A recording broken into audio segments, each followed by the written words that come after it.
Well, have you ever stopped to actually wonder how words spoken over 2 millennia ago, literally in a tiny corner of the ancient Middle East, managed to survive? I mean, we're talking about surviving empires, rising and falling, wars, and just the relentless march of time, all to become the modern books sitting on your shelf today. Welcome to this explainer. Today, we are going on an absolutely fascinating journey. We're going to trace the exact, deeply human and meticulously historical path of how the New Testament text survived for 2,000 years. It's an incredible story of memory, survival, detective work, and just absolute dedication. Let's get right into it. Okay, so here is our roadmap for today. First, from oral to written, then the canonization process. Next up, scribes and ancient manuscripts, and finally, solving scribal errors. Let's kick things off right at the beginning with Section 1, from oral to written. This is the massive shift from spoken words to physical documents. Think of this entire journey like a massive, multi-generational relay race. It starts with step 1, inspiration, which is the initial speaking or writing of the message. Then comes canonization, where they collected and carefully filtered authorized texts. The baton then gets passed to transmission, which involved hand-copying documents for centuries. And finally, translation, converting those ancient Greek words into the modern languages we speak today.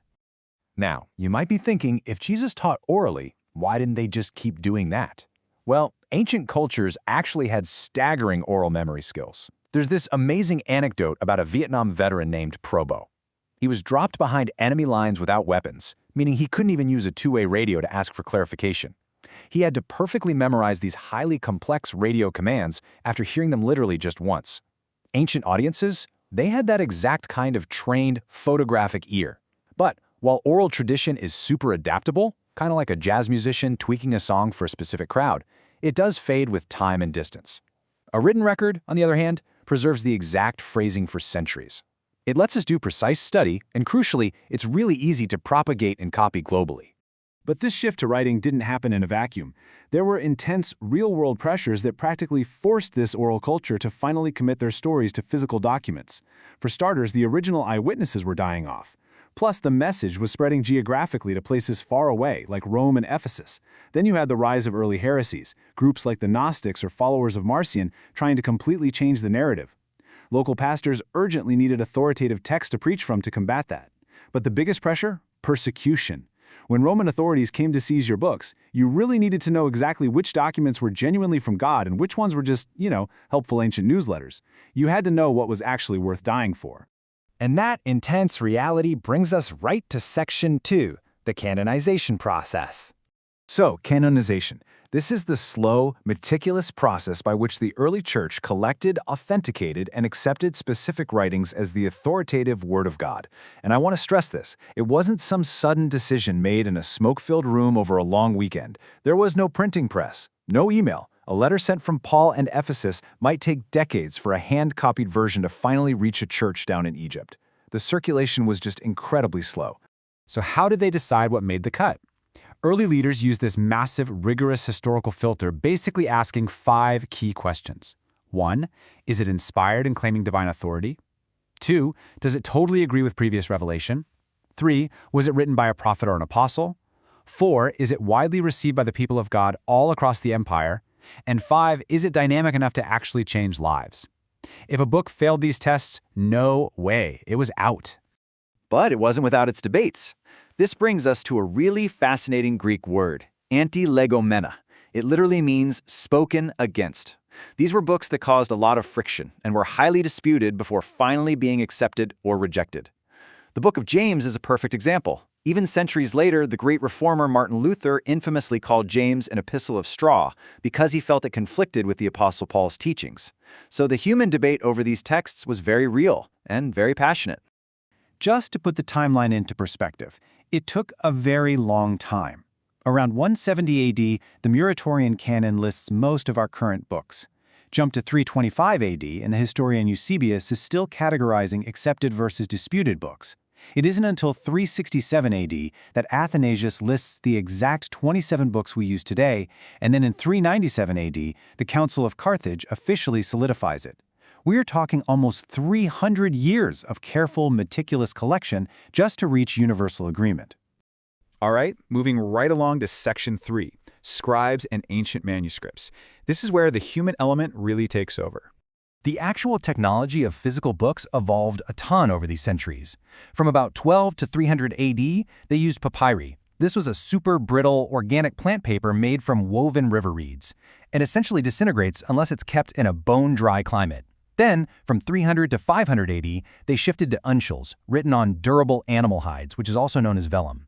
And finally, from 500 AD and beyond, we get minuscules, which used a flowing, cursive, lowercase script that was way faster to write.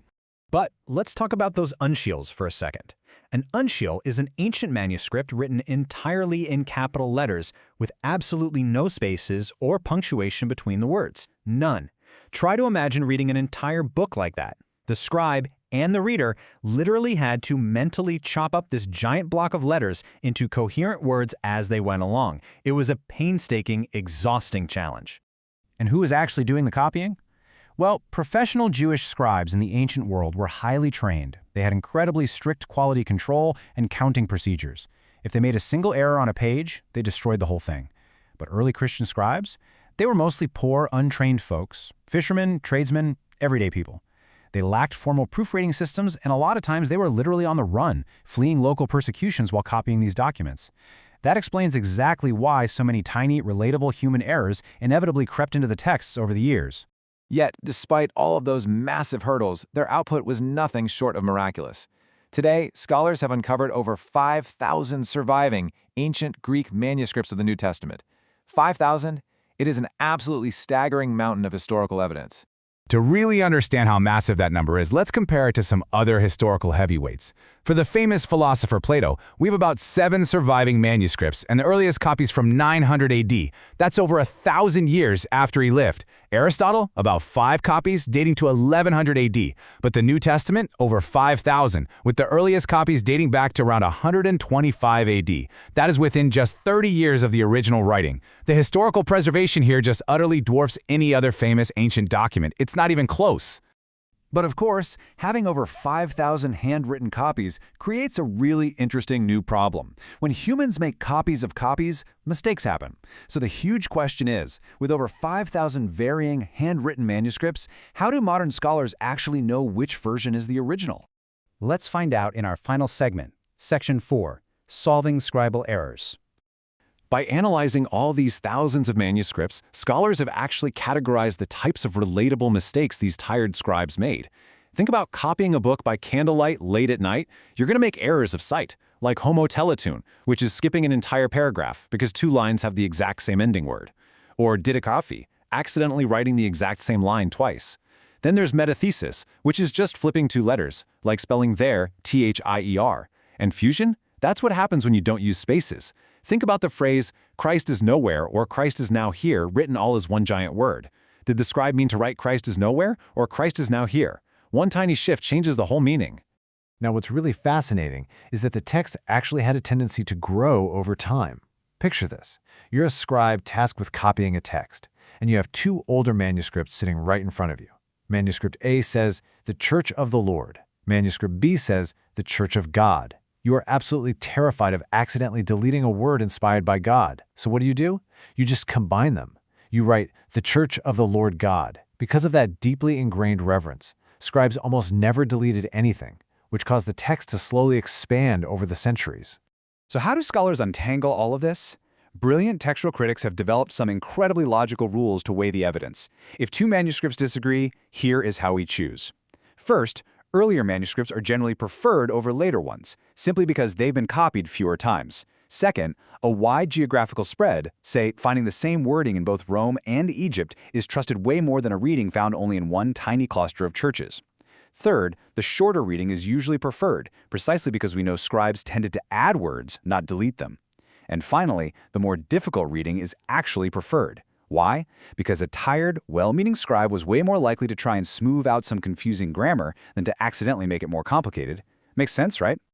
By applying these rules across 5,000 documents, scholars have reverse-engineered the original Greek text with staggering accuracy, which leaves us with a really provocative final thought.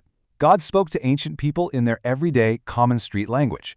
Today, our common language is digital. It's an alphabet of ones and zeros. So, as we look back at this incredibly fragile yet totally enduring 2,000-year survival across papyrus and animal hide, how will future generations continue this legacy? How will they preserve and translate these ancient words for the digital age? It's a fascinating journey that is quite literally still being written today. Thanks so much for joining me for this explainer. Keep asking those great questions, and I will catch you on the next one.